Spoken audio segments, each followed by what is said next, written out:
একটা আলু আর কিছু পাউরুটি স্লাইস দিয়ে আজকের ব্রেড রোলটি বানিয়ে দেখাবো, যেটা খেতে ওপর থেকে ক্রিস্পি আর ভেতর থেকে আলুর পুরে ভরপুর টেস্টি একটা স্ন্যাক্স। সন্ধ্যার চায়ের সাথে একেবারে জমে যাবে। তো তার জন্য ভিডিওটা একটু স্কিপ না করে সম্পূর্ণ ভিডিওটা দেখতে থাকো। তো চলো আজকের টেস্টি ব্রেড রোলের রেসিপিটি তোমাদের সঙ্গে শেয়ার করি। প্রথমে আমি আলুর পুরটা রেডি করে নেব। তার জন্য গ্যাসে একটা প্যানের মধ্যে ছোট সাইজের একটা পেঁয়াজ কুচি দিয়ে দিলাম, আর পেঁয়াজটাকে হালকা ভেজে নেওয়ার পর দিয়ে দিচ্ছি কেটে রাখা একটা কাঁচা ঝাল, কিছুটা ধনেপাতা কুচি দিয়ে দিলাম। এবারে সব একসঙ্গে 1 মিনিটের মতো ভেজে নিচ্ছি।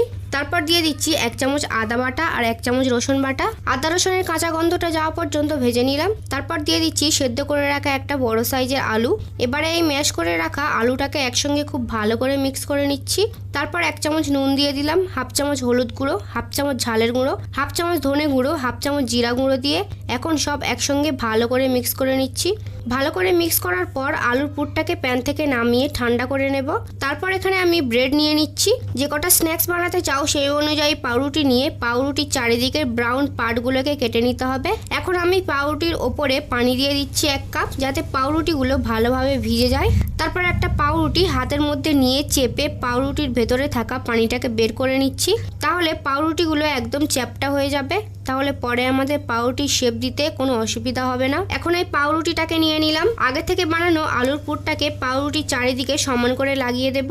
একটু পাতলা লেয়ার করে আলুর পুরটা দিতে হবে। বেশি মোটা লেয়ার করে আলুর পুরটা দিলে পাউরুটির শেপ দিতে অসুবিধা হবে। তারপর ঠিক এইভাবে পাউরুটিটাকে রোল করে নিচ্ছি।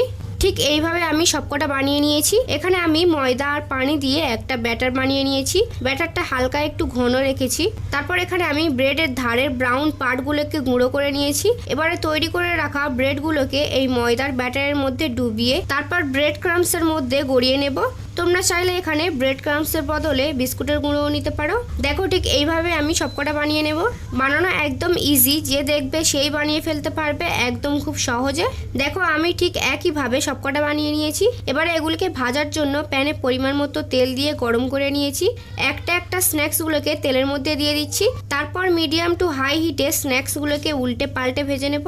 এই স্ন্যাক্সগুলোকে ভাজার জন্য বেশি টাইম লাগে না, খুব তাড়াতাড়ি ভাজা হয়ে যায়। ভাজা হয়ে যাওয়ার পর তেল ঝরিয়ে ব্রেড রোলগুলোকে তুলে নেব। সুন্দর একটা গোল্ডেন কালার চলে এসেছে। এর থেকে বেশি ভাজার দরকার নেই। এর থেকে বেশি ভাজলে ব্রেড রোলগুলো কালো হয়ে যাবে। তাই এই অবস্থায় ব্রেড রোলগুলোকে তুলে নিতে হবে। ব্যাস তৈরি হয়ে গেল আজকের সেরা স্বাদের ব্রেড রোল। টমেটো সস দিয়ে আমি এই ব্রেড রোলগুলোকে সার্ভ করলাম। খেতে জাস্ট অসাধারণ ছিল। তোমরা বানিয়ে না খাওয়া পর্যন্ত বুঝতেই পারবে না যে এই ব্রেড রোলগুলোর টেস্ট কতটা অসাধারণ হয়। সত্যি কথা বলতে আমি যে আইটেমগুলো বানাই তার 50%ও আমি খেতে পাই না। প্রায় অর্ধেকেরও বেশি আমার হাজব্যান্ড খেয়ে ফেলে। তার মানে কতটা টেস্টি হয় বুঝতেই পারছো। তো গাইস, এইরকম টেস্টি রেসিপি পেতে হলে যদি এখনো আমার চ্যানেলে নতুন হও তাহলে আমার চ্যানেলটাকে সাবস্ক্রাইব করে রাখো, যাতে পরবর্তী ভিডিওর আপডেট সবার আগে তোমার কাছে পৌঁছায়। তো আজকের ব্রেড রোলের রেসিপিটি ভালো লাগলে অবশ্যই আমাকে কমেন্ট করে জানিও। আজকের ভিডিওটা ভালো লাগলে ভিডিওতে একটা লাইক আর রিলেটিভদের সঙ্গে ভিডিওটা শেয়ার করে দিও। বাই দ্য ওয়ে, আজকের মতো এই পর্যন্ত। দেখা হবে পরের কোনো ইউনিক অ্যান্ড টেস্টি রেসিপিতে। ততক্ষণে বাই বাই।